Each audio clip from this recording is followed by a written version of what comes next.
నమస్తే, నేను Ravinder. Triple news కు స్వాగతం. కాళేశ్వరం ప్రాజెక్టుపై రాజకీయం మరోసారి వేడెక్కింది. మేడిగడ్డ బ్యారేజీ కుంగిపోవడానికి నాసిరకం నిర్మాణం, పూర్ డిజైన్లే కారణమని ప్రభుత్వం వెల్లడిస్తోంది. 3 బ్యారేజీల్లో నీటి నిల్వ చేయకూడదని నిపుణులు సూచిస్తున్నారని మంత్రులు వెల్లడించారు. అదేవిధంగా అసెంబ్లీలో దీనిపై చర్చించడానికి ఎన్ని రోజులైనా సిద్ధమని సవాల్ విసిరారు. దీనిపై మరింత సమాచారం ఇప్పుడు చూద్దాం. కాళేశ్వరం ప్రాజెక్టుపై ప్రతిపక్షాల ఆరోపణలను ప్రభుత్వం ఖండించింది. మేడిగడ్డ బ్యారేజ్ 2023 అక్టోబర్లోనే కుంగిపోయిందని, అనంతరం పరిశీలించిన national dam safety authority poor design, నాసిరకం నిర్మాణం, నిర్వహణ లోపమే కారణమని నివేదిక ఇచ్చిందని మంత్రి ఉత్తమ్ కుమార్ రెడ్డి తెలిపారు. మేడిగడ్డతో పాటు అన్నారం, సుందిళ్ల బ్యారేజీలో మరమ్మతులు పూర్తయ్యే వరకు నీటిని నిల్వ చేయవద్దని dam safety authority, central water commission సూచించినట్లు డిప్యూటీ సీఎం బట్టి విక్రమార్క వెల్లడించారు. ఇదిలా ఉండగా కాళేశ్వరం ప్రాజెక్టుపై అసెంబ్లీలో అవసరమైతే ఎన్ని రోజులైనా చర్చకు సిద్ధమని మంత్రి పొంగులేటి శ్రీనివాసరెడ్డి స్పష్టం చేశారు. వాస్తవాల ఆధారంగానే రాజకీయాలు చేయాలని ప్రతిపక్షానికి సూచించారు.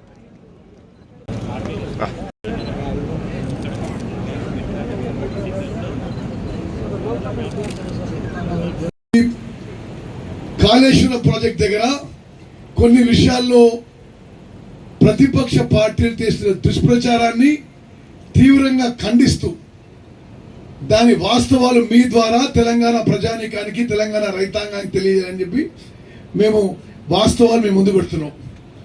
అసలు ఈరోజు ఆ పరిస్థితి ఎందుకు ఏర్పడ్డది?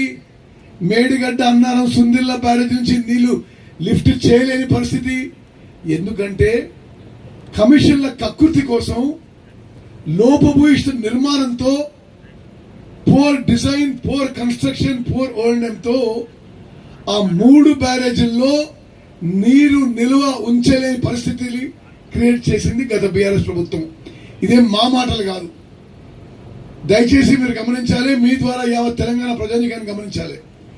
ఆ మేడిగడ్డ బ్యారేజ్ కొలాప్స్ అయింది ఎప్పుడు? 21 అక్టోబర్ 2023. ఆ రోజు ఎవరు ప్రభుత్వంలో ఉన్నారు? బీఆర్ఎస్ ప్రభుత్వంలో ఉంది. ఎవరు ముఖ్యమంత్రి? కేసీఆర్ గారు ముఖ్యమంత్రి. ఎవరు ఇరిగేషన్ మంత్రి? కేసీఆర్ గారు ఇరిగేషన్ మంత్రి.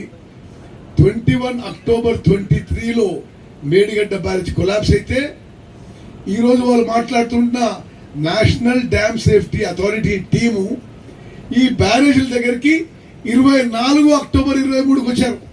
24 అక్టోబర్ 23 వాళ్ళ అధికారంలో ఉన్నప్పుడే వాళ్ళు ప్రాథమిక రిపోర్టు 1 నవంబర్ 23 వాళ్లే ఇవ్వడం జరిగింది. టిఆర్ఎస్ గవర్నమెంట్ లో ఉన్నప్పుడు ఈ 3 బ్యారేజెస్ లో poor design, poor construction, poor ఓల్డం వల్ల, రాంగ్ ఫౌండేషన్ ఉపయోగించడం వల్ల నీరు నిల్వ ఉంచడం వీలు కాదు. ఈ 3 బ్యారేజీలకి గేట్లు ఎత్తిపెట్టాలి, ఫ్రీ ఫ్లో పర్మిట్ చేయాలి, ఇక్కడ స్టోరేజ్ చేసి పంపింగ్ వీలు కాదని చెప్పి వాళ్ళ అధికారంలో ఉన్నప్పుడే నేషనల్ డ్యామ్ సేఫ్టీ అథారిటీ లిఖిత పూర్వకంగా ఇవ్వడం జరిగింది. National dam safety authority parliament ద్వారా, చట్టం ద్వారా ఏర్పడ్డ సంస్థ. అదేవిధంగా అధికారులు వచ్చి స్పష్టంగా ఇది కుంగిపోయింది,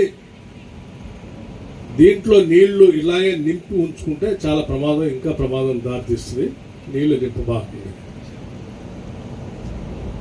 దీంతో పాటు దీని పైన కట్టినటువంటి అన్నారం, సుందిళ్ల కూడా సేమ్ టెక్నాలజీతో కట్టారు.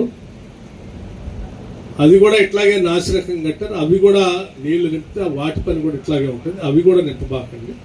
3 బ్యారేజీల్లో కూడా నీళ్లు ఏమాత్రం వచ్చినా గేట్లన్నీ ఫ్రీగా వదిలేసి కింది పోయినట్టు చేయండి. వీటన్నింటిని సంపూర్ణంగా రిపేర్ చేసిన తర్వాత అప్పుడు గేట్లు బంద్ చేసి ఏమన్నా నీళ్లు లిఫ్ట్ చేసుకునే కార్యక్రమం చేసుకోండి. అప్పటిదాకా ఇది చేస్తే మాత్రం చాలా ప్రమాదంలో పడతారని చెప్పారు. ఇది ఎవరు చెప్పారు? ఏదైనా రాజకీయ పార్టీ చెప్పిందంటే రాజకీయ పార్టీ చెప్పలేదు, లేకపోతే నాయకులు చెప్పారంటే నాయకులు చెప్పలేదు.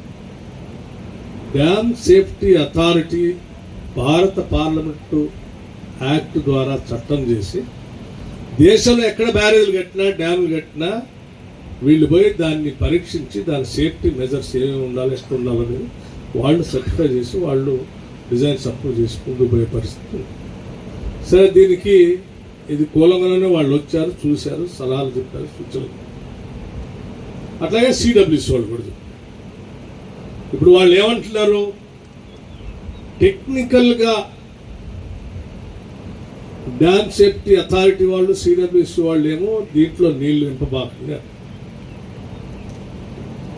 మన రాజకీయ నాయకులు ఆనాటి టీఆర్ఎస్ ప్రభుత్వంలో ఇంజనీర్ల మాట కూడా చెప్పకుండా ఎప్పుడే కడియం శ్రీహరి గారు చెప్పారు, మొత్తం నేనే రంగరించి ఇంజనీర్లు అందరినీ పక్కన పెట్టేసి నేనే కాళేశ్వరం కట్టానని చెప్పిన నాయకులు కట్టడం వల్ల అది కూలిపోయింది. ఆ రోజే అసలు ఇంజనీర్లు చెప్పినట్టుగా కట్టి ఉంటే అది కూలిపోయేది కాదు. సో ఒకసారి తప్పు చేశారు, ఇంజనీర్లు చెప్పినట్టు చేయకుండా దాన్ని కట్టి కూలిపోయేటట్టు చేసి దేనికి పనికి రాకుండా చేస్తారు.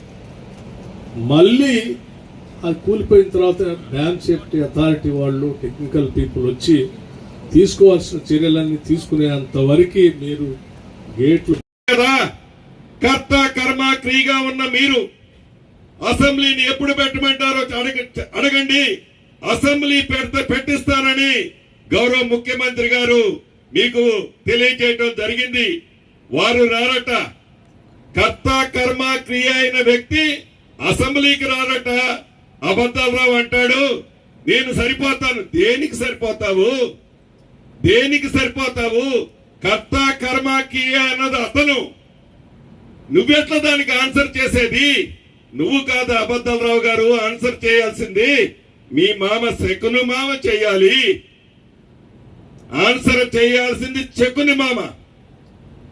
తెలంగాణ ప్రజలకు క్షమాపణ కోరాల్సింది అసెంబ్లీ సాక్షిగా శకుని మామ, మీరు కాదు. ఎందుకంటే కర్త కర్మ క్రియ అని చెప్పిన వ్యక్తి ఆయనే, అదే అసెంబ్లీ సాక్షిగా. కాబట్టి ఎప్పటికైనా గౌరవ ముఖ్యమంత్రి గారు, డిప్యూటీ సీఎం గారు అడిగిన ప్రకారం అసెంబ్లీలో డిబేట్ చేయడానికి ఈ ప్రభుత్వం సిద్ధంగా ఉంది. ఒక్క రోజు కాదు, ఎన్ని రోజులు కావాలంటే అన్ని రోజులు.